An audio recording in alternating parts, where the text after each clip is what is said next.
Welcome to our channel.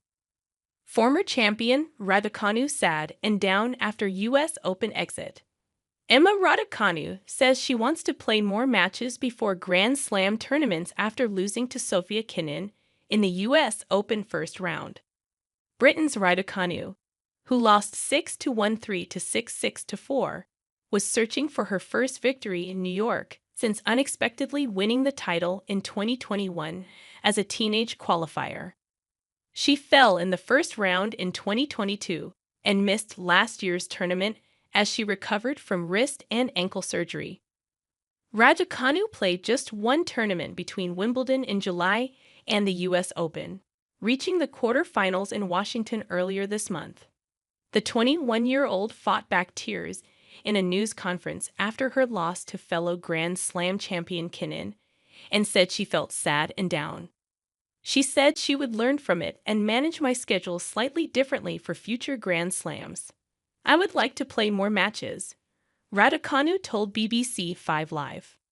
I wouldn't probably still play every single tournament leading up, but I would probably play more than I did this time. It's a lesson to learn for next year. Having opted to skip this summer's Olympic Games in Paris, Raducanu also missed WTA 1000 events in Toronto and Cincinnati in the lead-up to the U.S. Open.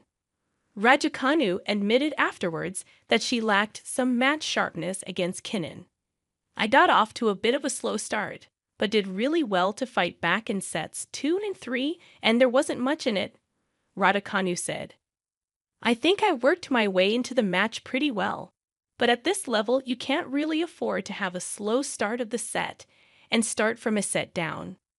I know when I have a lot of matches, just like every player, you feel really good. You feel like everything's automatic.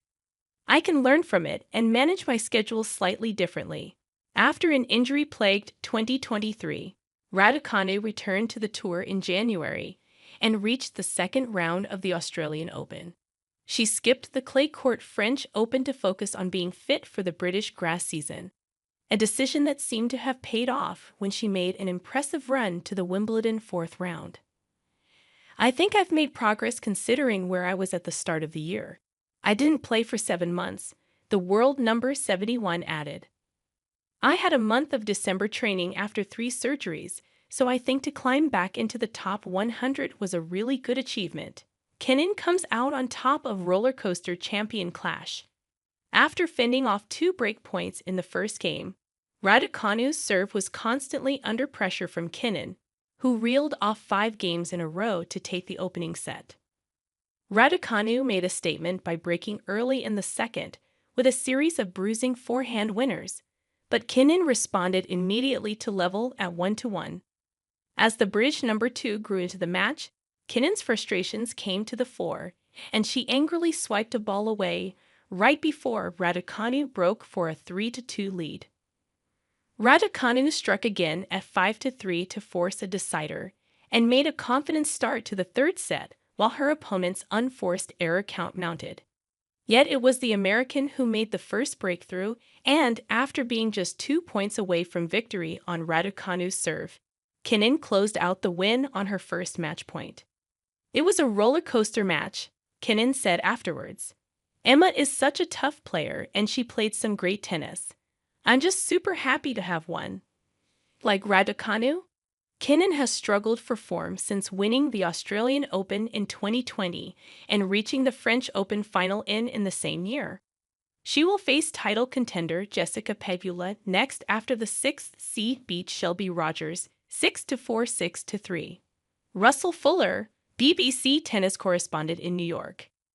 Kenin allowed Raducanu little room to breathe in the first set. She was the aggressor, trying to stifle her opponent from the word go. Raducanu's second set fight back was impressive. She extended the rallies and tempted an impatient Kenin to go for too much. The British player looked the more likely winner early in the third set, but Kenin's serve proved decisive. Raducanu chose not to play any tournaments in the 3 weeks before this U.S. Open, and she did not look as match sharp as she was earlier in the summer. Thanks you for watching. Stay connected with us for more videos.